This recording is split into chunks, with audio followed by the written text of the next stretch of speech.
Estamos en la tercera semana de nuestro estudio sobre el amor y la justicia de Dios, y como hemos descubierto, el amor es un tema demasiado profundo, especialmente cuando hablamos del amor de Dios, tanto que no podemos circunscribirlo a una sola palabra. Esta semana hablaremos sobre para agradar a Dios, y esto me hizo hacerme algunas preguntas, pastor, que de hecho están también en nuestras lecciones y en el libro comentario que nosotros tenemos, y es si es posible que de alguna manera Dios se sienta agradado, para hacer una primera pregunta, con seres como nosotros, con seres que finalmente desafiamos su autoridad, vivimos en un mundo contaminado por el pecado. ¿Qué le podríamos ofrecer a Él que pudiera hacer que se agradara? Vamos a orar y vamos a permitirle a Dios que nos hable a través de esta semana, así que vamos a estudiar la palabra de manera muy interesante. Y el tema de hoy es más valioso de lo que puedes imaginar. Oremos. Gracias, bendito Padre, por tu palabra, que nos instruye, que ilumina nuestras mentes, a fin de que podamos comprender un poco más tu grande amor por nosotros y el valor que nos asignas. Gracias por tu palabra, danos de tu Espíritu Santo, en el nombre de Jesús. Amén. Para este día, pastor, en nuestra lección se nos invita a considerar un tema muy interesante a partir de la historia del Hijo Pródigo. Usted puede leerla, mi amigo, mi amiga, en Lucas capítulo 15, versos del 11 al 32. No nos vamos a tomar el tiempo para leerla toda, nuestro pastor nos va a ir ayudando a dilucidarla, pero quizás si no la conoce, esta historia aquí la vamos a resumir en breve. Pero esta historia, pastor, en primer lugar, ¿qué revela sobre el profundo amor de Dios por nosotros? Considerando que ante la vista de la humanidad no parece una historia muy lógica. Incluso recuerdo a un autor, George Knight, que cuando comenta esto dice que la primera vez que leyó esta historia le pareció chocante porque aunque sí se presenta el amor de Dios, parece que está un poco, ¿qué puedo decir?, exagerado, si lo pudiera usar en palabras humanas. Bueno, creo que rápido hemos entrado en esta temática del amor de Dios a estructurar pensamientos que realmente son maravillosos y yo diría son profundos también. Tal vez para unir lo que hemos estudiado en las semanas anteriores con lo que vamos a estudiar esta semana, yo podría resumirlo de la siguiente manera. Hasta hoy el autor nos ha presentado, el autor de la lección me refiero, nos ha presentado una manera de definir esa relación de Dios con el ser humano y cómo es el amor de Dios, en este caso hacia nosotros, las criaturas humanas, y sabe que él acuñó un término que es que el amor de Dios es precondicional, recíproco. Hasta hoy lo que hemos estudiado entra en esa categoría. ¿Qué significa precondicional, recíproco? Porque lo vamos a unir con lo que vamos a estudiar esta semana. Precondicional porque Dios nos ama sin condiciones. Aún antes de poner una condición, Él nos ama. Ya nos ama, sí. Por eso es precondicional. Pero recíproco es porque Dios espera tener una relación de amor con sus criaturas. Claro. Él espera que nosotros respondamos positivamente. En ese sentido, entonces, el amor de Dios comienza a funcionar y no puede ser circunscrito a una sola palabra, no puede definir aún. El autor de la lección también mencionaba que por ejemplo, la palabra ágape, nosotros, bueno, yo también había dicho eso, sí, era la palabra más sublime para el amor, pero es bien interesante que otras palabras griegas para amor que se consideraban inferiores a ágape, en la Biblia se usan para hablar del amor de Dios para nosotros, sí. Por supuesto también del amor de nosotros hacia Dios.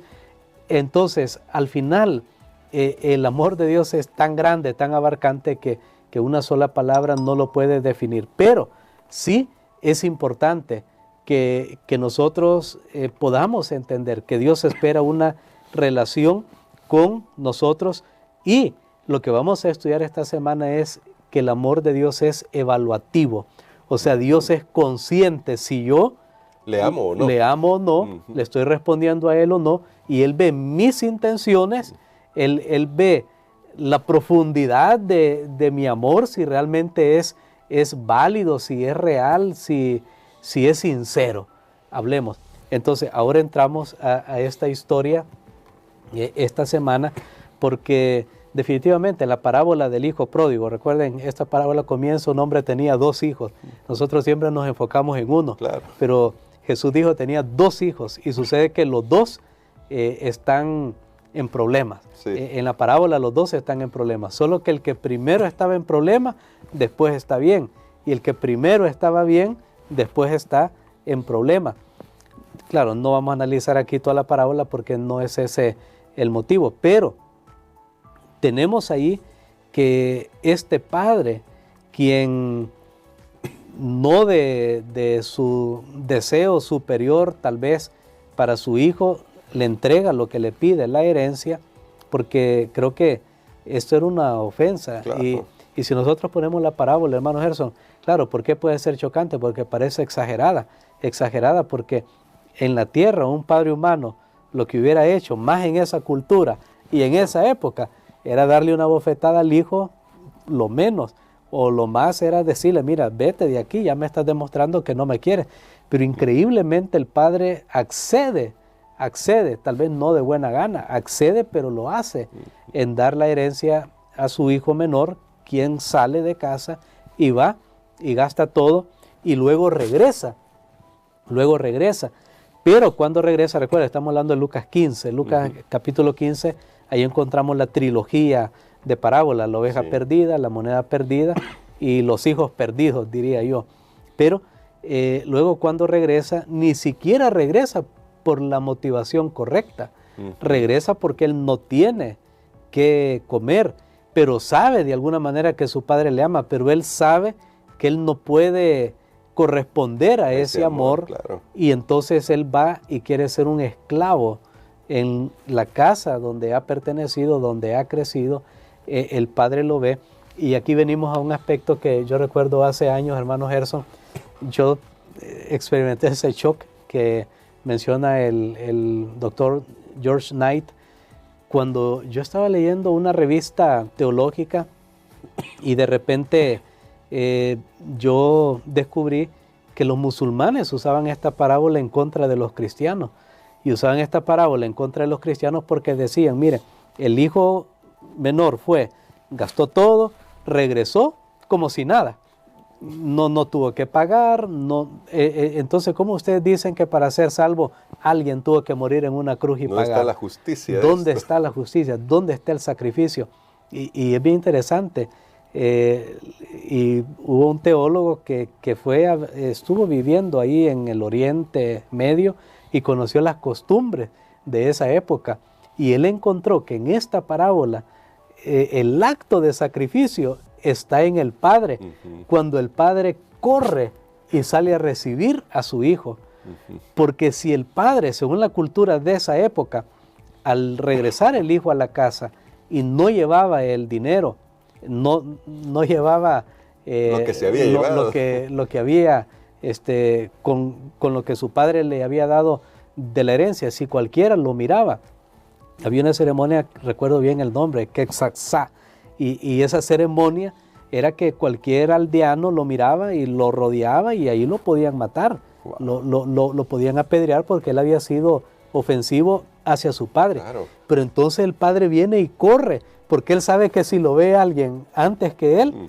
entonces puede suceder eso, pero el padre corre y lo abraza. Correr en público en esa época para alguien que de la posición de él, era un señor, era el jefe de la familia, era impensable. Jamás ningún adulto, ninguna persona respetable correría en público. Entonces, pero el padre va y corre, ahí está el sacrificio. Entonces este autor descubrió que ahí está el sacrificio del padre, porque él va y se expone también que los aldeanos vengan y le digan, pues mira, tú por qué lo estás perdonando, no te está regresando lo que se llevó. Entonces, ¿qué vemos aquí, hermano Gerson? Que, bueno, algunas lecciones, he descrito la parábola con algunos conceptos, claro, para llegar a esta conclusión, que número uno, el amor de Dios sí realmente es chocante desde el punto de vista de la justicia humana, porque no lo vamos a entender jamás, y es una dimensión mucho mayor de lo que nosotros podemos imaginar.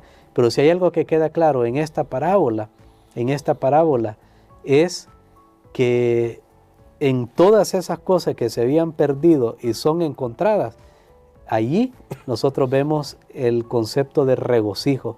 Sí hay gozo. Entonces Dios no es una persona allí que está en el cielo pasiva. Bueno, si yo le agradecí, bueno, si no, pues ni modo. Si yo hice algo bien, Él no le provoca nada. No. Dios realmente, yo no puedo decir, pero hablando en palabras humanas, Dios es un Dios emocional. Y es bien claro en las Escrituras. De hecho, en Lucas 15 encontramos ahí el texto que directamente relaciona cuál es la causa de gozo en el cielo. El único texto en la Biblia que nos dice directamente que lo que causa gozo en el cielo es cuando un pecador se arrepiente. Y eso me lleva hablando del otro hijo, pastor, a la reacción que él tiene. El padre lo invita a regocijarse y me hace pensar en esta pregunta: ¿qué advertencia hay para los que se quedan en casa o los que estamos en casa cuando vemos que nuestro padre se regocija por los que vienen y tal vez tomamos la actitud del hijo mayor? Bueno, la historia del hijo mayor, de hecho Jesús contó esta parábola y sabe que el énfasis no es tanto en el hijo que se fue y regresó, porque ahí eso ilustraba a aquellos que los fariseos menospreciaban y decían, porque toda esa trilogía de Lucas 15 está en el contexto que acusaron a Jesús y le dijeron, este come con pecadores, mira con quién anda, mira con quién se está mezclando, ¿verdad? Parece que ahora todavía hay un espíritu así fariseo, mire, con quién se mezcló. Pero, de hecho, la historia termina porque va en una progresión y termina con el hijo mayor que representa en realidad a los judíos, que no se pueden gozar por recibir a aquellos que están perdidos y que ahora han encontrado la salvación en Cristo Jesús. Y eso demuestra solo una cosa, hermano Gerson, y tal vez está relacionado con lo que estudiamos la semana pasada. Eso solo demuestra que ellos mismos están perdidos y que no han recibido el amor de Dios en sus corazones. Porque de hecho la manera como el hijo mayor en la parábola se dirige al padre y lo que dice revela algunas cosas. Por ejemplo, dice, tu hijo. Tu hijo. No dijo mi hermano. No. Luego dice, yo aquí he estado, dice, y nunca me has hecho nada. O sea, no estaba de gusto, de su alegría, de su propio deseo, no estaba disfrutando esa relación. Y volvemos ahora a ese concepto que desde la semana pasada estuvimos viendo, que si nosotros hemos sido amados por Dios, una de las maneras, y hemos recibido su amor y respondemos a su amor, una de las maneras más efectivas de saberlo es que nosotros también estamos dispuestos a otorgar ese amor a otras personas. Así que creo que esta historia nos llama no tanto a pensar, qué bueno, yo no soy el hijo pródigo que se ha llamado el hijo pródigo, aunque en esta parábola más exactamente quien es pródigo es el padre, porque la palabra pródigo también es de prodigar. Quien prodiga más que todo es el padre, su dinero, su sacrificio, su reputación. Estuvo dispuesto a sacrificar su reputación con tal de rescatar a su hijo. Es lo que Jesús hace por nosotros. Entonces creo que el problema podría estar en mucho, no en que estamos haciendo las cosas mal, sino que aparentemente las estamos haciendo bien, pero no hay gozo. Y Dios quiere que nosotros entremos en una relación de gozo con Él, porque sí es posible, como vamos a seguir estudiando esta semana, que Dios se agrade de nosotros y que nosotros lo podamos agradar a Él. Amén. Y finalmente, pastor, porque sí no quisiera dejar escapar la oportunidad de esta pregunta, ¿qué nos enseña para finalizar nuestra reflexión de hoy sobre cuán limitados son nuestros conceptos de amor y de justicia y por qué debemos permitir que sea Dios quien nos enseñe qué es la justicia para Él y el amor para Él? Bueno, yo creo que tendríamos que amar como Dios ama. Tendríamos que sentir el amor de Dios como Dios lo siente para comprender que Dios, Él no está viendo una excusa para que nosotros nos perdamos. Él está viendo más bien la más mínima cosa, la más mínima señal para recibirnos, porque recuerden que aún en esta parábola el hijo menor que regresó no tenía todos los conceptos correctos. Él quería pagar, pero nunca iba a poder pagar. Entonces, es una buena reflexión para nosotros el poder pensar que nos concentremos en nuestra relación, diría yo, con Dios. Amén. Y no tanto si el otro, ¿verdad?